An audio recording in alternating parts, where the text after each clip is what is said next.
All right. So I think we're going to get started.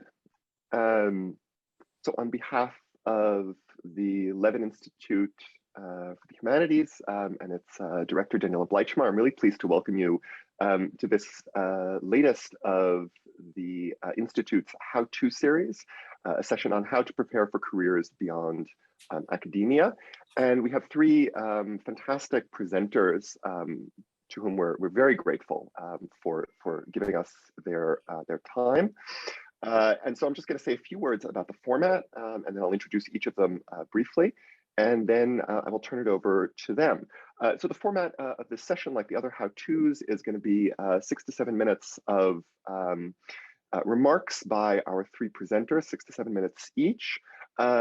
And then the floor will be open for questions, for comments, for discussion. If you would like to ask a question, please, but by preference, use the little hand under reactions, the multicolored hand under reactions. You can also, though, send me a message, a direct message, if you would prefer, and I'll keep a queue and let our discussants, our presenters, answer your questions and give their responses.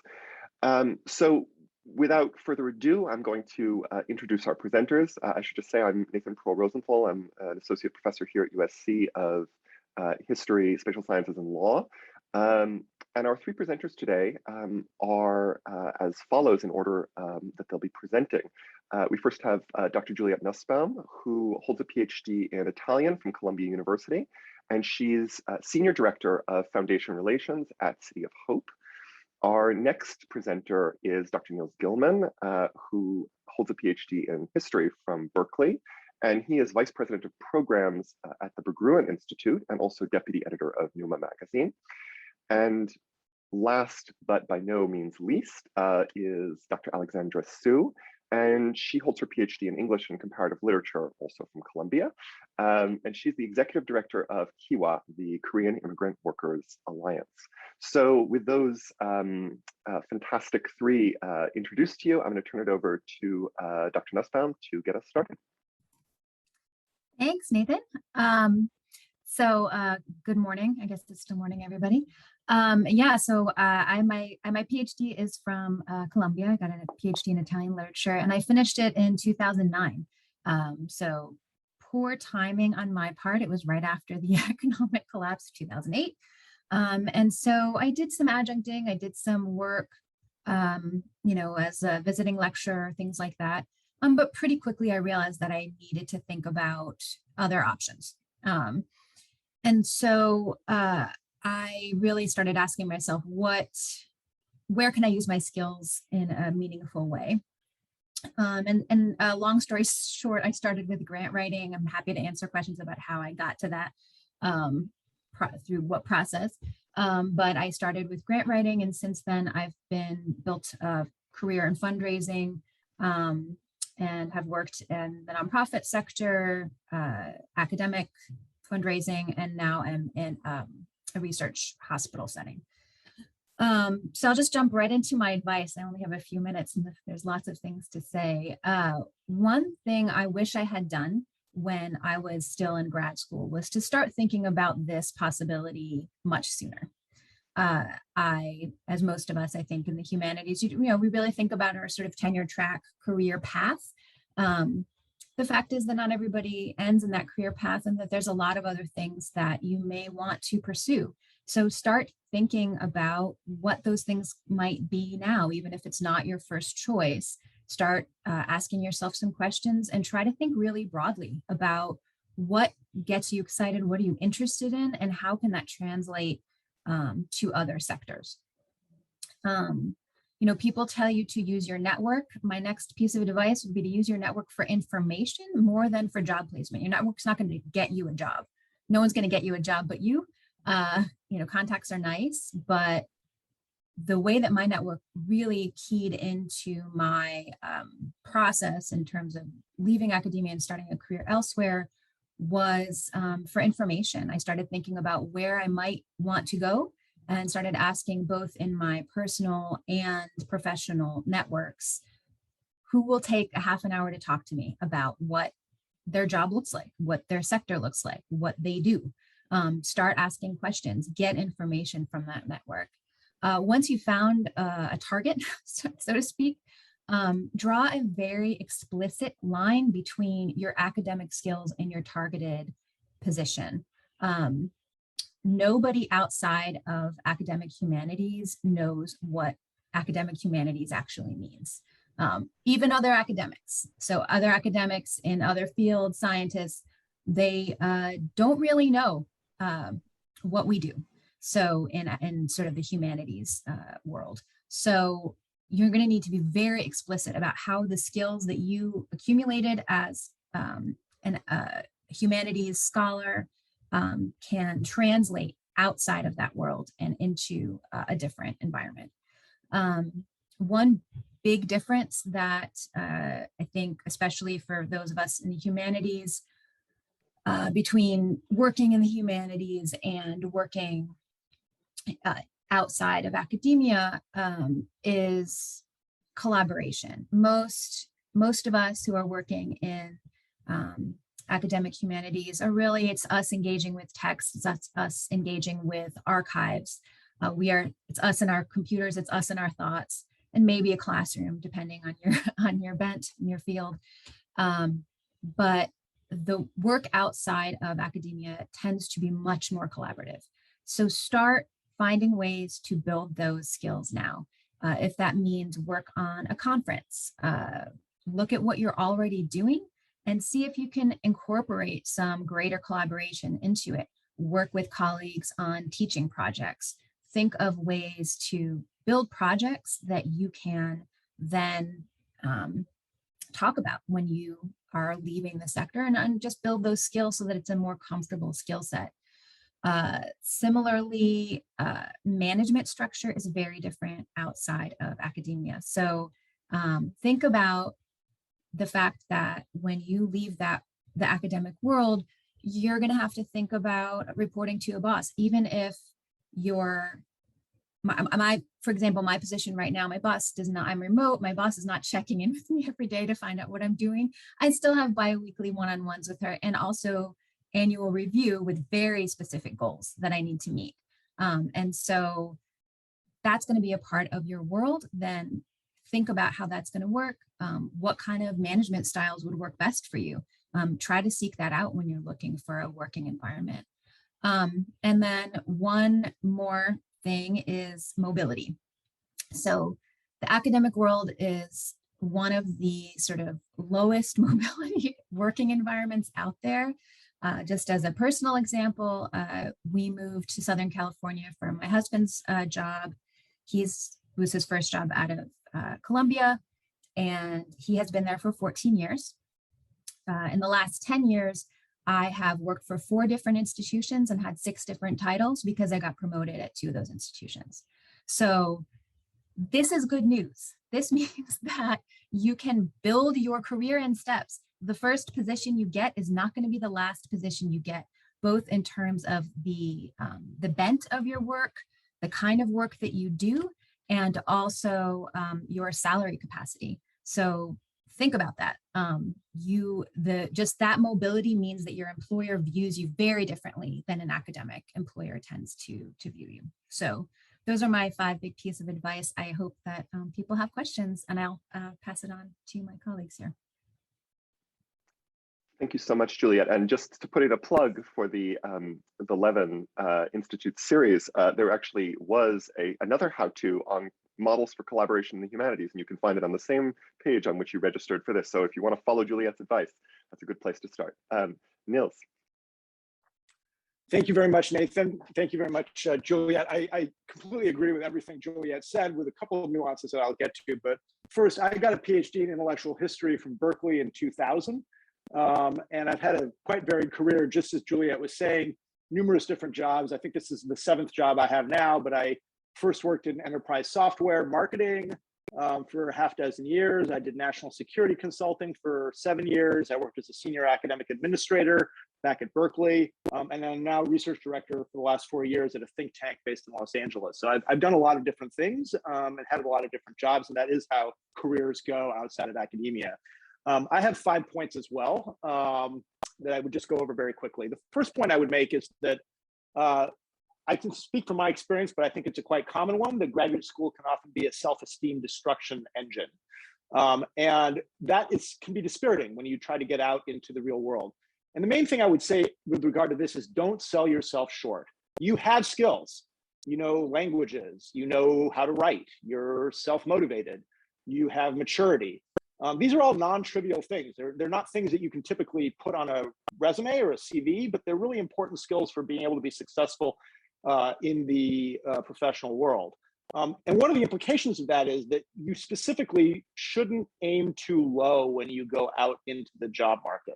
Don't aim for the same kind of entry-level job that you would have gone for right out of college. Aim a little bit higher. You will be able to get success for that if you're able to present yourself in the right way as having skills that go beyond the ones that you had when you were 22 years old or whenever you finished college.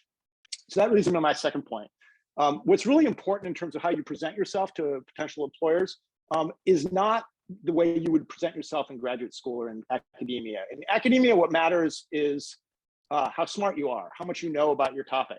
When you go out into the non-academic world, people don't care at all about what you may have written your dissertation about. And they're also going to totally assume that you're smart. What they're going to wonder about is what you can do, not what you know. And here I would just echo exactly the things that Juliet said. You need to demonstrate, they're going to assume that the things that you competed about in graduate school, to be super smart, to be super knowledgeable, to have mastered your field, they're not going to care about those things. They're going to know those are table stakes that you're going to exceed beyond all measure. What they're going to wonder about is, do you know how to collaborate? Do you know how to show leadership? Do you know how to work well with others? These are the kinds of questions that you're going to want to demonstrate when you put yourself forward. They're going to assume that you're smart and know stuff. That's not going to be the question. So it's what you do, not what you know, that really matters when you self-present out into the professional world. The third point I would make, and maybe I have a slight nuance here from what Juliet was saying, is that networking is absolutely important. I completely agree with Juliet. What I would say is maybe I've been idiosyncratic or lucky in this regard, but almost every industry job I've ever gotten was based on a connection I'd made years, sometimes even decades earlier. I'll just give 3 examples. My very first job out of graduate school was a .com enterprise software company in 2000. The reason I got a chance to interview for that job was that a friend of mine who had actually dropped out of graduate school at Berkeley and had joined the company 4 years earlier, we'd stayed in touch. And when I was thinking about leaving academia after my PhD, we got back in touch and I said, hey, and he said, why didn't you come meet the founder of the company? And it was the year 2000, it was the .com boom and any idiot could get a job. And so that was my foot in the door. And then I was able to move into the industry in that way. Likewise, when I switched industries again, after 6 years in the enterprise software space into the consulting space, I was pulled into the company I went to, a company called Global Business Network, which was then purchased by a big consulting firm called Monitor Group. I was pulled into that by a friend of mine from graduate school who had left academia and gone into consulting, and we'd stayed in touch. And he actually reached out to me and asked if I'd be interested in potentially going and working with him. And so again, a connection I had made in that case over 10 years earlier became the way that I got into that business. And finally, just a third example, the reason I got this job here at the Berggruen Institute, where I work now, is that I knew the president of the Berggruen Institute, the then president of the Berggruen Institute, because he'd been the president of the Social Science Research Council, and I had done some work with them when he was there 15 years earlier. So I do think that actually the connections you make, and even the academic connections you may be making right now, can be really valuable for getting you jobs down the road. The fourth point I would make is that and as I've explained, I've not just had a number of different jobs, I've worked in a number of different industries. If you're thinking about leaving academia and going into another industry, I have a somewhat paradoxical piece of advice, or a two-faced piece of advice. The first half of it is that it's by far easiest to transfer into an industry that is booming. That's obvious on one level, but specifically, the reason I would point this out is that the reason why it's really easy to go into an industry that's booming, say crypto right now, for example, not that I necessarily recommend that as an industry, but the reason why it's an interesting thing to go into is that it's a tight labor market. They don't just have experienced people that they can hire who already have a resume with 10 years of experience doing whatever they need to do. It's a brand new thing, or it's a really rapidly expanding thing. And that means they're willing to take flyers on people who don't necessarily have the exact historical experience on their resume, 10 years doing enterprise software marketing. There's a downside to that, though, that I would just point out, which is that almost every time I've done this, transferred into software, in .com, at the height of the .com boom, it crashed. I transferred into the, shortly thereafter, I transferred into the management consulting industry at kind of the height of its reputation. 2 years later, the financial crisis came and the industry kind of went downhill, and so on and so forth. And there's a risk when you join something at the top of a bubble that you're joining it at the top of a bubble, and that it may make it somewhat harder to advance within that field. But if you're willing to work hard, especially when you're just trying to get out of academia in the first place and get your foot in the door, I think it's easiest to go into industries where the place is just really where there's a tight labor market and it's taught. The final point I would make is the following. How many of you know what this is? I bet many of you. This is a lottery ticket. And one common opinion I have often heard is that lotteries are taxes on stupid people. Well, I buy lottery tickets pretty regularly. And I don't think it's because I'm dumb. It's because I have a different view of what a lottery ticket is about. Now, I understand that I only have a 1 in 280 million chance of winning the $400 million that are on offer from this lottery ticket. But I also know, and that's not a good chance of 1 in 280 million, but it's also by far my best chance of ever getting $400 million. And I would just say in general in life, but especially in professional matters, buy lottery tickets. Go take chances on things that seem like they're long shots. Go to parties where you don't know people, talk to people in industries you don't know about.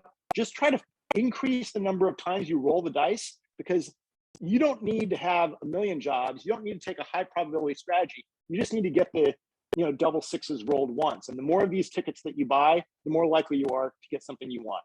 I'll leave it there and hand it over to Alexandra. Thanks.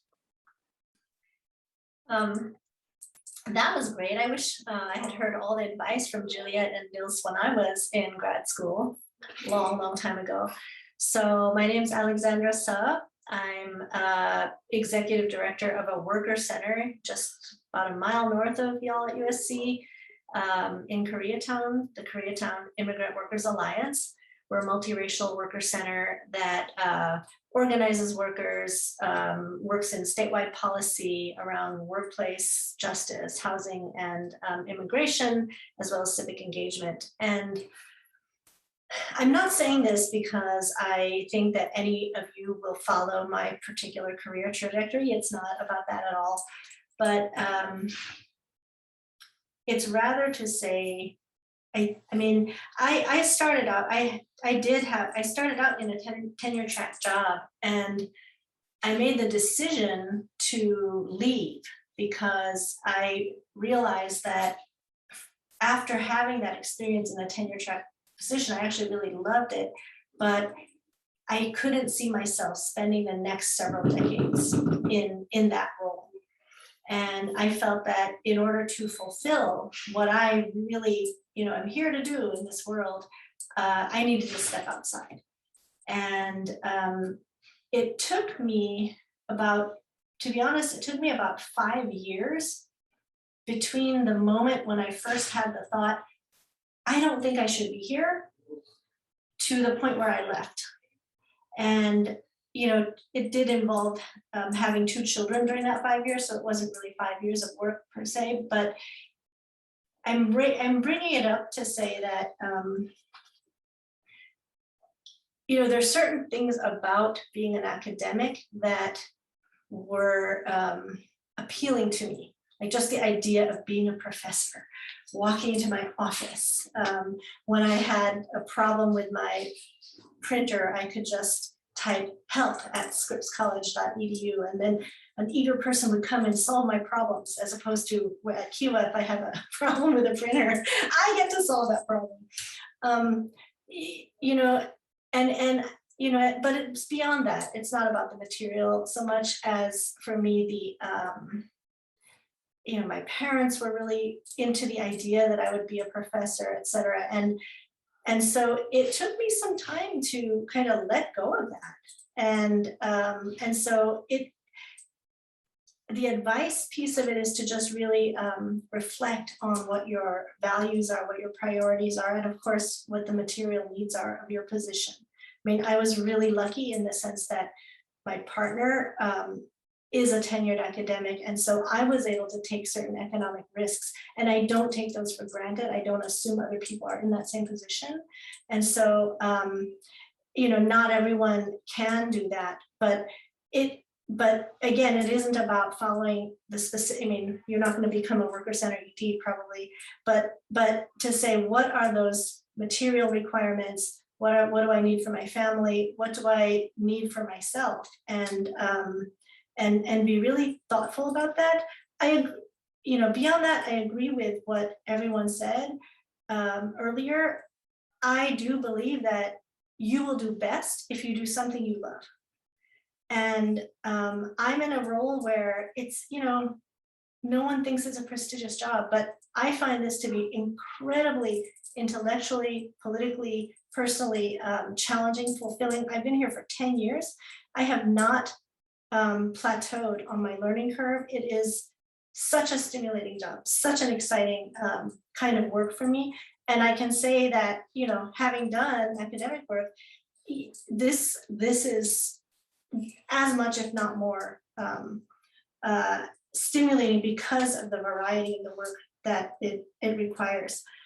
I want to reiterate what Nils said, that your skills are transferable. When I started this job, I assumed that the skills that I brought as a PhD in Comp Lit and English would have nothing to do with advocating with and for workers in low-wage industries. Not true. It was incredibly useful to have the skills that I had and the teaching skills. I lead our political ed every week, and of course I'm drawing upon all my teaching skills for that, my research, et cetera, et cetera. So the skills you have are definitely transferable. And then the last thing I'll say is that as someone who has not only thought about my own career trajectory, but also I've been doing hiring and coaching and supervision for 10 years, is that if people are good at something, really good at something, they're probably going to be good at something else that they choose to do because they love. And so get good at something. I think maybe you're probably already good at whatever your PhD is in, but just jump in and do the work. It's if you're able to do this well, then my guess is you're going to be able to do something else really well too. And the world is open. It's exciting. You can make your path, and you owe it to yourself to love what you do. And that sounds like liberal BS, but I think that is how we find our niche and our path. It's not one that could have been predicted.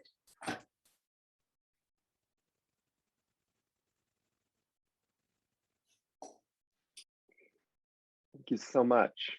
That was all three of these presentations are just so helpful. Can I actually ask Juliet and Nils perhaps to just follow up on one point that that Alexandra just made?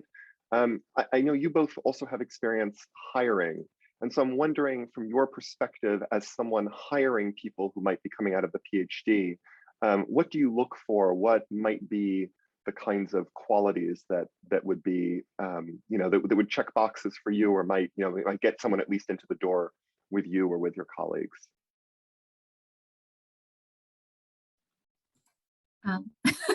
Sorry, we were both waiting for each other to go first.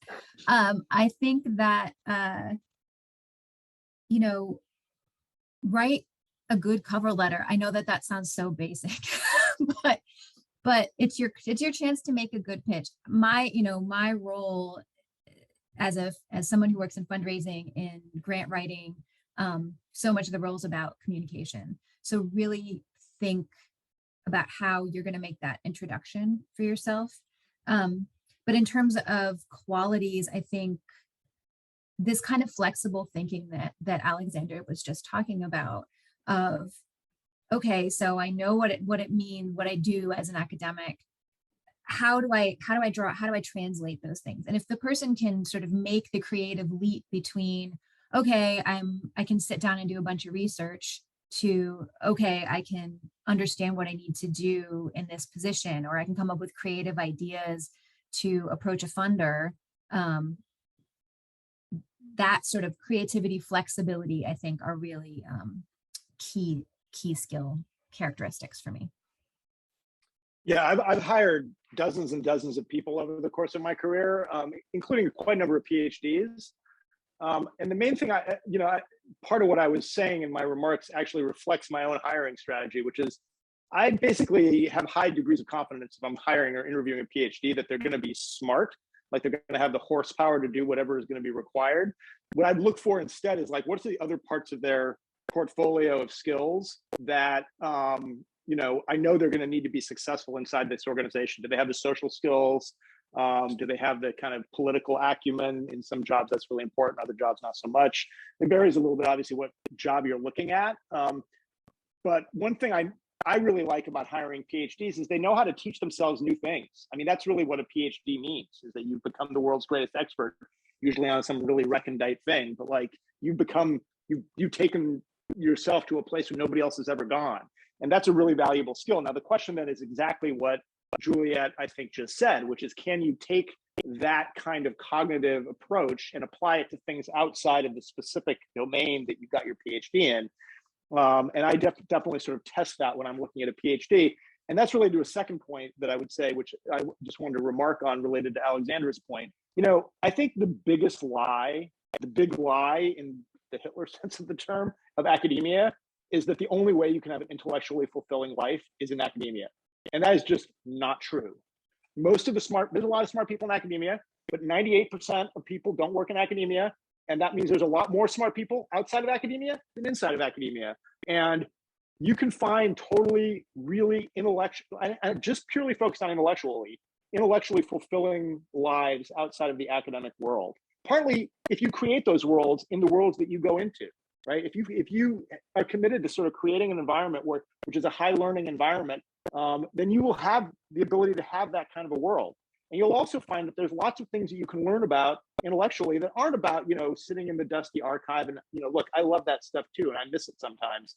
But I learned so much in my current job. I have an opportunity to teach people things in my current job.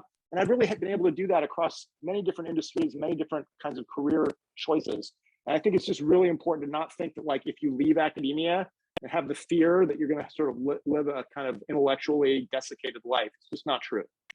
Could I add to that to say that, in fact, one of the reasons I left academia was, I really, really loved the teaching, but especially with the way my particular discipline, literature and cultural theory, were at the time, the pool of interlocutors for my academic discipline was too limited. I wanted to have broader conversations that brought in politics and other issues more broadly than was possible within the fairly narrow range of my very, very specific discipline. So it's not only that it's possible but that the intellectual kind of engagement can be richer.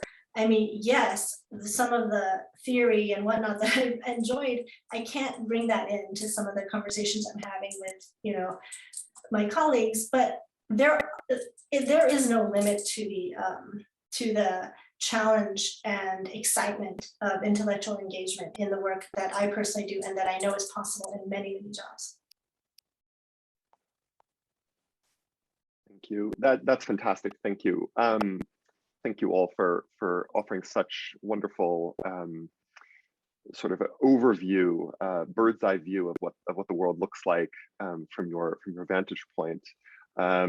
So we're right at the midpoint of the session, and at this point we're going to have a little bit of a transition. Our three presenters have kind of laid out the frame for us, or set the table for us, and now we're going to try to turn it a little bit more to a conversational format. So I'm now addressing everybody who's on this call who is not one of the presenters, and I'm going to ask you, if at all possible, and I recognize this is not possible for everyone, if you could turn on your cameras so we can see your faces, so that we can have a little bit more of a conversational mode.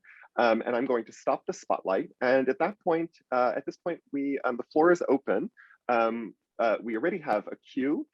So if you would like to ask a question, please do either raise your hand under reactions or send me a direct message to tell me that you would like to be on the queue. All right, so without any further ado, Hannah Musing, I hope I'm pronouncing your last name correctly. Yes, you are. Wonderful. Let me just figure out if I can turn my camera on, if I have enough light.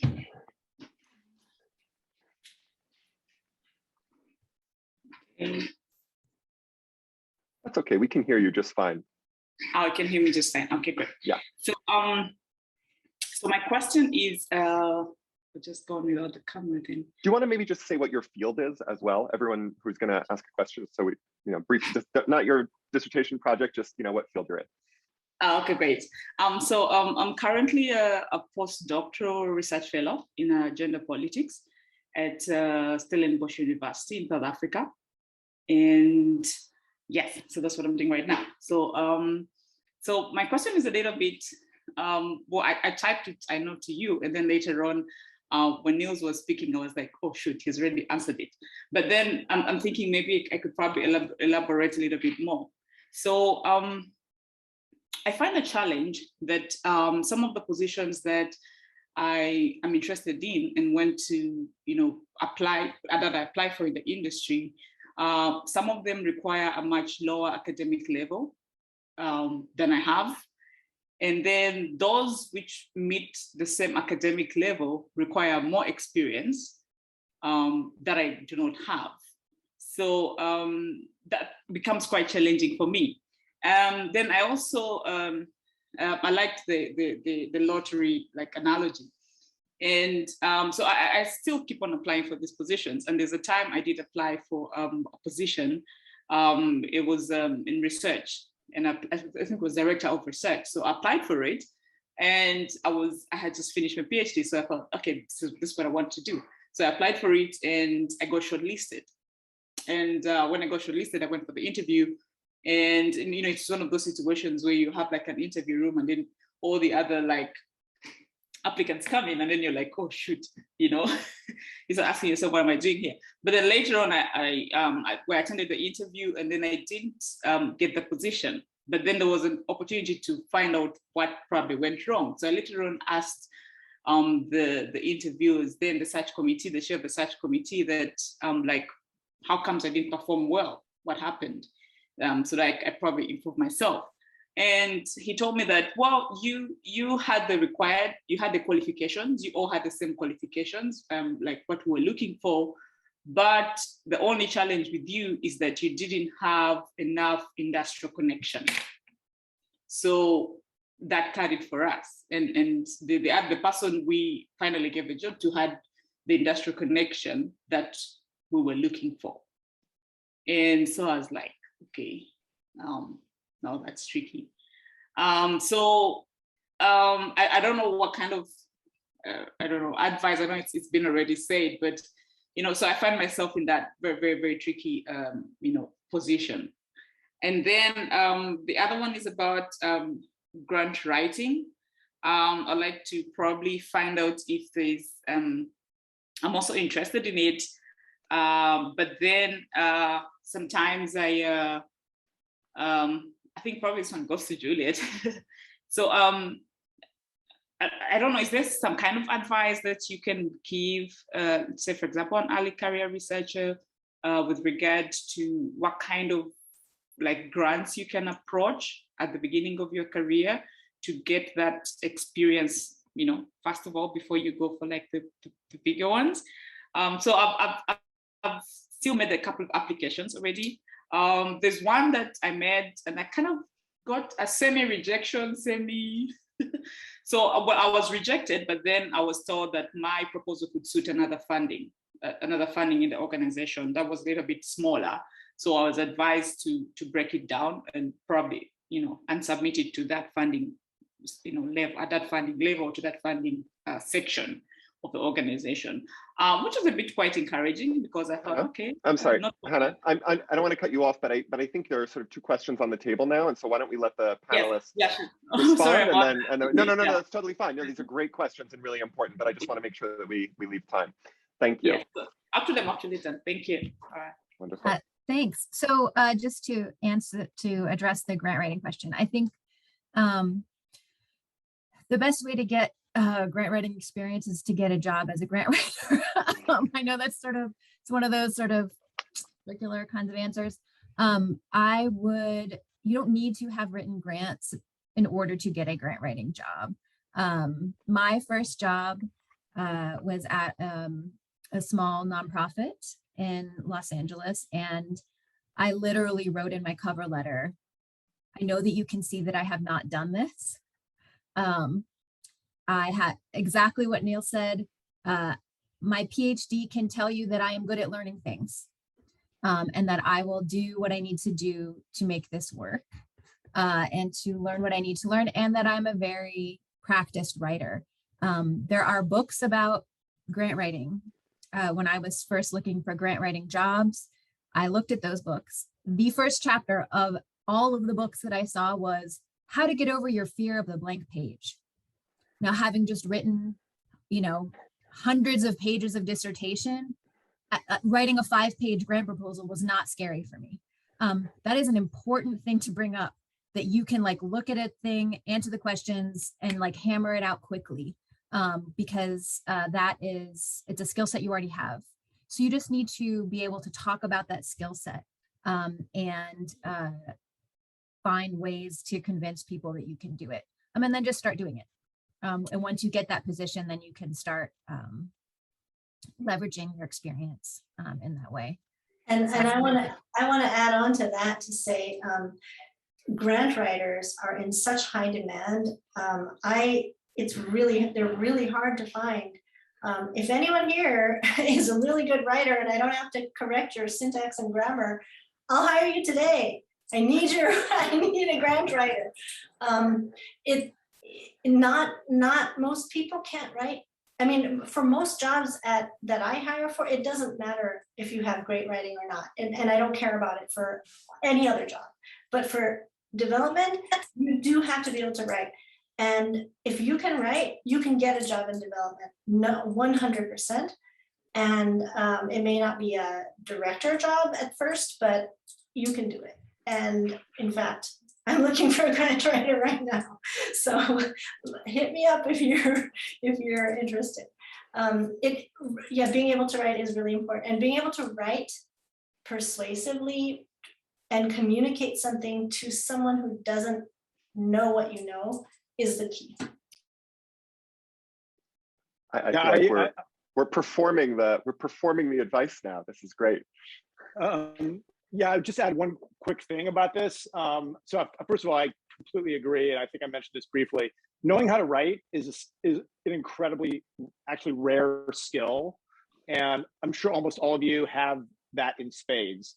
And obviously, it's not as as Alexandra said, it's not needed in every job, but for jobs where it's needed, I won't hire somebody for a writing intensive job who doesn't already know how to do it. I'm willing to train people on lots of things, but I'm not willing to train them on that, because it's just, if I'm trying to get somebody who's 22 or 25 or 30 and teaching them how to write, forget it. It takes too long. It takes 4 years. Yeah, exactly. So the only other thing I would add, and this is general, Hannah, not about, it goes beyond the grant writing thing. If you're any field you might be targeting, reading about it is really helpful. I had a similar experience to you when I was finishing graduate school. I was trying to get my first job, and I was a finalist at a consulting firm, and they ended up not giving. I went through 3 rounds of interviews, and at the end they came back and gave me the feedback about why they didn't offer me the job.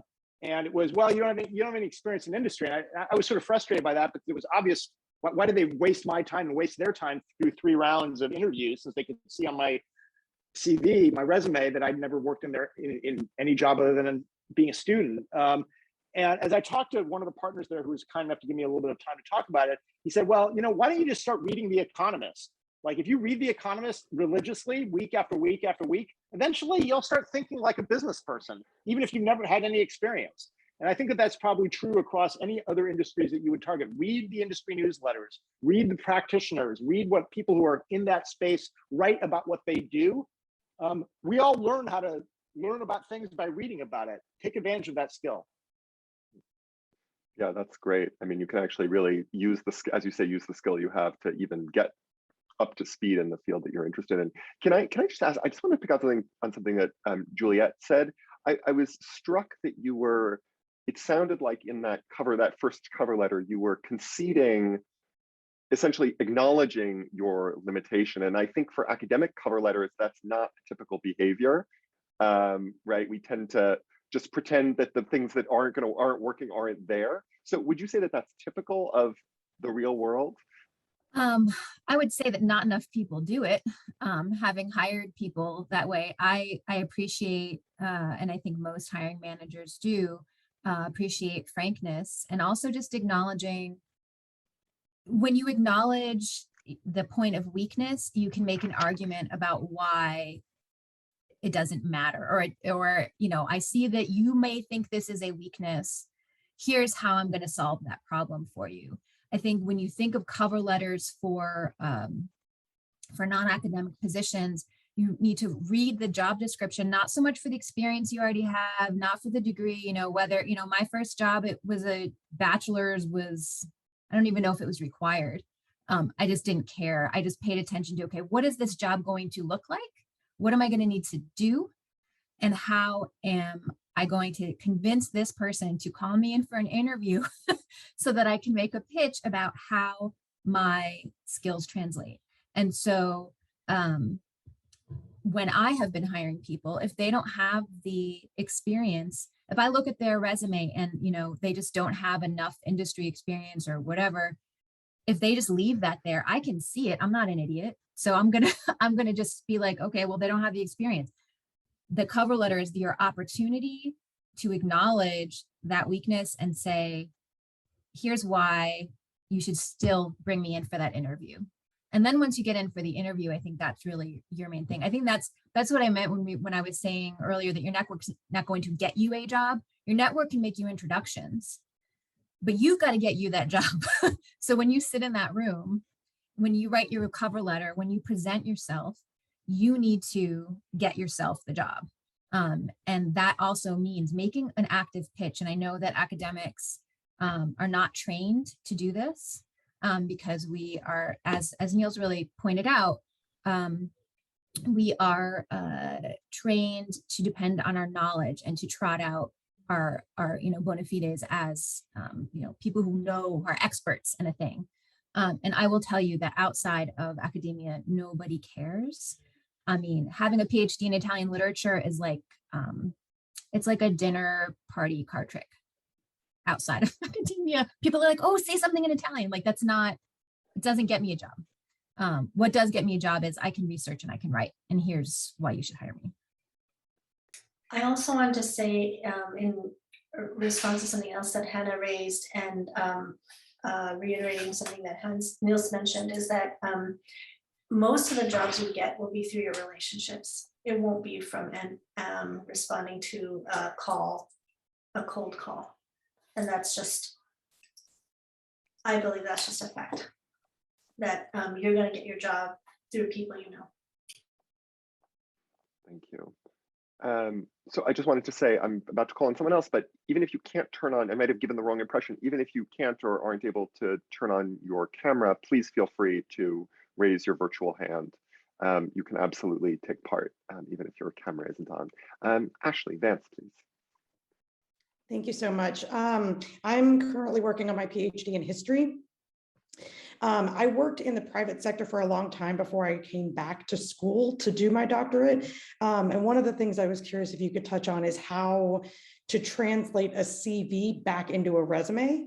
I know how to write a resume. I did it for many years, but I have no idea how to translate academic work into something that a hiring manager could look at and see skills and not just, publications.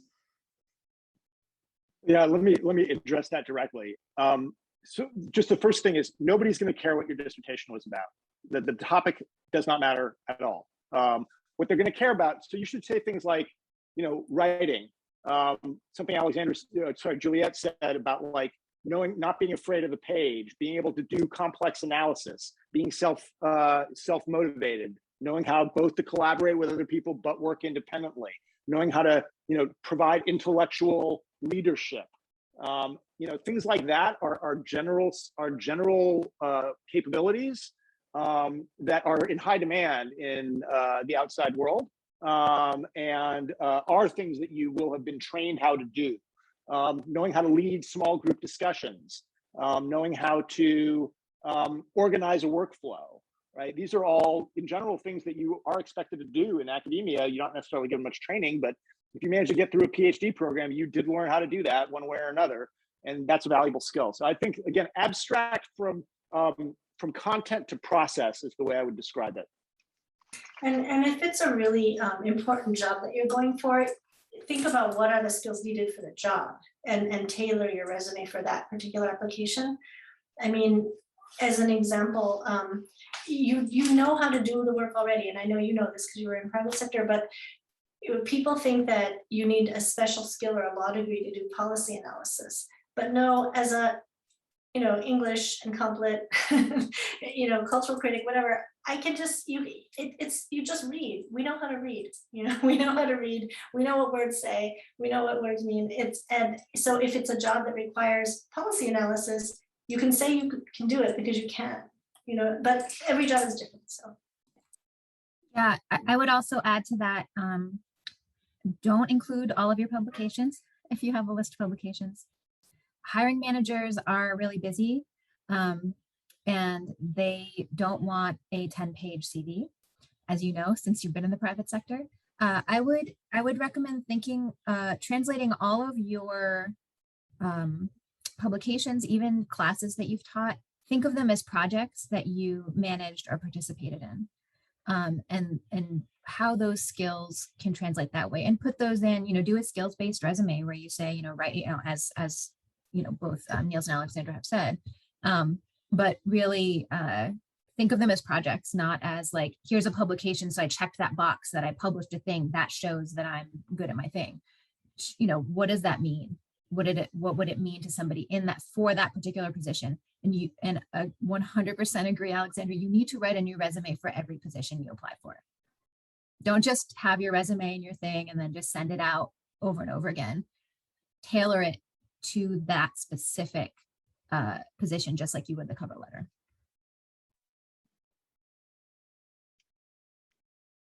Sorry, Alexandra, you put something in the chat that I just was curious. So, if someone sent you a 5-page CV, you would assume they were clueless. So I guess that's one of those, whereas of course, if you sent a 1-page resume to an academic job, they would also assume you were clueless. Exactly. And I think that gets at the kind of codes that are in play, the kind of, the sort of rules of the game that are in play in these different domains. And so I guess, Nils, I think you were suggesting that one could learn the kind of content or the style of a field, but how do you think people can get access to, what would you suggest for someone who wants to kind of learn what the code would be, the sort of the hidden transcript of a field that they want to enter? How do they get access to that without being inside it? Well, I mean, this is what the answer I'm going to give is perhaps unsatisfying. If you don't know anybody in an industry, it's hard to get in there. That's how privilege and social exclusions work.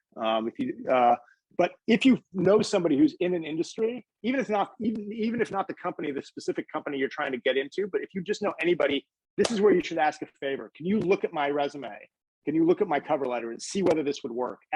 Don't be afraid. Most people actually want to pay it forward about things like that. Anytime somebody asks me, can I look at you? Will you look at my CV or cover letter or resume or cover letter? I always say yes, always. And I just feel like the minimum thing I can do is to pay back to all the people who did stuff like that for me. Ask people for help. Don't be afraid. There are codes in every one of these things. Alexandra mentioned a 5-page CV. Don't mention your publications more than 1 or 2. Just say lots of publications, right? That's all they're going to want to know, unless it's directly relevant. Unless the publication is directly relevant to the industry they work in. They don't care how many you've got or which particular topics you wrote about or whatever. They might care if you've won an award, but that's about it. that's pretty much where it's at. I'd also say, in an academic CV, you start by listing like where you got your PhD from, what your dissertation title was, who your advisors were, because it's all about currency. You should just list what your degrees were from whatever schools you went to, and it should be at the bottom of your resume, probably. That's not your most important feature. What they want to know is, what can you do for us? That is the question every hiring manager is going to be looking at when they look at your resume and cover letter, nothing else. Yeah, and to that end, speaking of networks and informational interviews, that is a really critical question to ask in an informational interview is, what are the norms? What are the pain points, right? So if you know that writing is a big problem, or certain styles of communication are a problem, or what's the pain point in that field? Like, what are the typical things that people are looking for? That can help you sort of get into some of that sort of source code, the sort of the thing that's behind the job description, and write a really good cover letter and resume that will really sort of subtly address those pain points, because they do tend to be, they're not usually institution specific, they're usually industry specific. Right. And I would just add, having listened to this was just so helpful. If you have concerns, we may have people on this call who don't necessarily know people in particular industries, but I feel pretty confident that someone knows someone. And that seems like the sort of thing where you could ask a mentor, a faculty mentor, right, to give you a kind of connection. So you can plug into, even at a second order, I think, I would wonder if you would agree with that, even a sort of second degree connection, your cousin, right? But let's assume you come from, you have no connection. Yeah. Sorry, Nathan. That was my first entrance into the nonprofit sector, was a friend of a colleague of my husband's who worked in nonprofit development. And I had just been talking with them about, at dinner or whatever, about, looking for things outside, for the things in the nonprofit sector. And she was kind enough to sit down with me for 45 minutes and give me a clear idea of how I could make that pitch. And she wasn't somebody I directly knew before that. So. Fantastic. The floor is open. We've been just going on and on. So this is your chance. If no one else has something to add, I just want to say one thing. I said it in my opening remarks, but I just want to repeat it again. It's really easy to be discouraged. It's really easy to think that you're never going to find something. You also don't need to find the perfect job right away. Another piece of advice that I got is that it's a little bit like golf or horseshoes. You just need to get close. If you want to be in an industry, say you want to work for Google, right? You don't necessarily need to get the job at Google your first job, right? That's a pretty hard job to get if you don't have any tech background. But if you get some job in tech, then you begin to build up a resume that has some experience, and then you actually will be better and more qualified. I mean, it's not just that you'll be adjacent to where you want to get to. And so open the aperture as much as you can about the different kinds of things you might want to do. Again, that's a way of buying cognitive lottery tickets. And I think that just opens the number of possibilities you have. You can get more rolls of the dice, and you're more likely to get something. And even if it's not a perfect job right away, it'll get you closer to where you might be, want to be in a couple of years. Patricia, Zanella, please.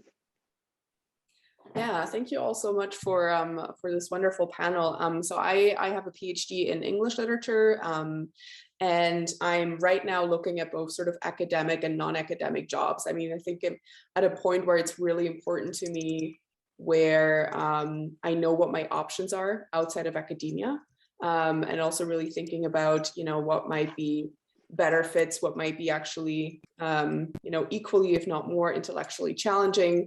And I think I've gotten to a point where I'm pretty aware of the skill set that I bring that is transferable.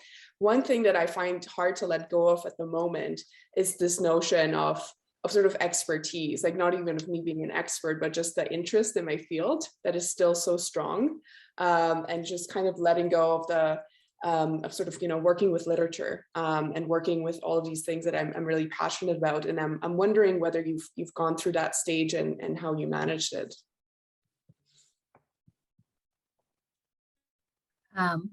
You know, yes, it was a process, right? I think that you know, you don't go and get a PhD on a whim. It's an incredible amount of work. It's an incredible commitment. And it's something that you invest a lot of passion and energy and love into. If you're going to do it, I don't know why else you would put yourself through that. So I think for me, that really did take some time to think about, okay, what does this even mean? You know, who am I if I'm not an Italianist? And what do I do if my life is not centered around literature? And the truth for the conclusion for me was really, I can still engage with books and literature. I can still talk with people about them. I can still engage with that world in a different way, in a more casual way, but it's still there. And also, it opens you up to learning all different kinds of things. I've thought a lot about the importance of the humanities outside of the humanities in a way that I don't think I could have as an academic. You know, I work now at you know, City of Hope, which is a comprehensive cancer center. So I'm working with scientists, and so much, they're researchers, they're in the lab, some of them are working with patients, but we still need human stories to understand what they're doing and why it's important. And the knowledge that I have as somebody who used to focus on literature, on what that really means, has really helped me in that field. It's helped me help them get funding for stuff that's going to revolutionize how people are treated for cancer, which is pretty cool. And it's just a code switch of sort of how you think about the role of that thing in your life. Does that, if that makes sense?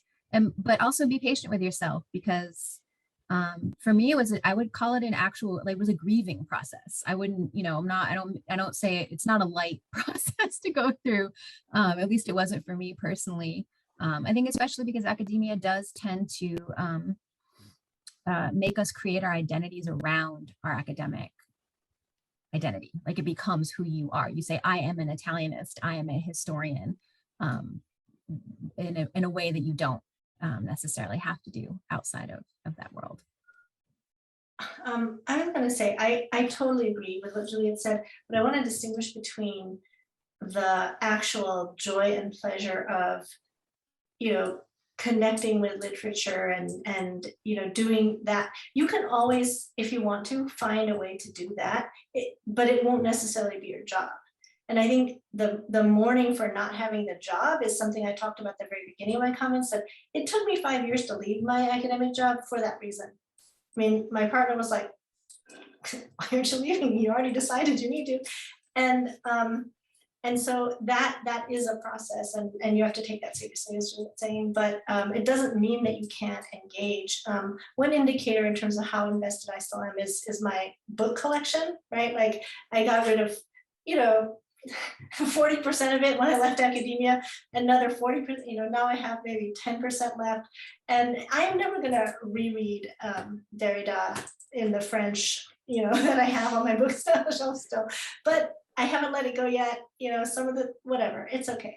But it doesn't mean leaving, you know, not being a professor in X doesn't mean that you can't have access to what brought you to that field and the engagement with text and the engagement with theory and all of that. You don't have to leave that. I mean, I kind of don't do much of that these days, but that's your choice. You know, that's not something that your career or your job defines. I feel like this is such an amazing place to arrive at, because we have humanists who are giving you a kind of humanistic view, I think, of their own transitions out of academic jobs, and that's really, I think, just incredible. I think they are demonstrating how much sticks with one. And I guess I just wanted to add one thing, as someone who is also maybe at a somewhat similar career stage, but still within academia. that there's something similar actually even within those who remain within the professoriate, right? It's always a question of moving on from one thing, of finding new kinds of projects, of moving from one institution in some cases to another. So I think the kinds of things that that Juliet and Alexandra were describing there are not, you know, it's not like you get to avoid them if you somehow, if you stay within academia, right? There is still, and I'm not saying that it's all the same, but there are still ways in which one has to let go of the things that you know, that you were attached to in graduate school, regardless of whether you're inside or outside academia. So, well, I think, you know, on the question of identity and the relationship between our identities and our work, I mean, I can't imagine a better place for us to conclude than that.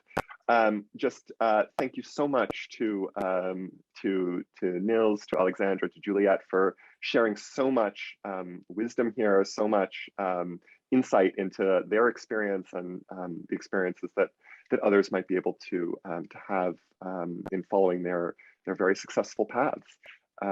So with that, we'll conclude. But again, just thank you so much, and thanks to everyone for being here. Thank you so much, everyone. It was a lot of fun. Thank you.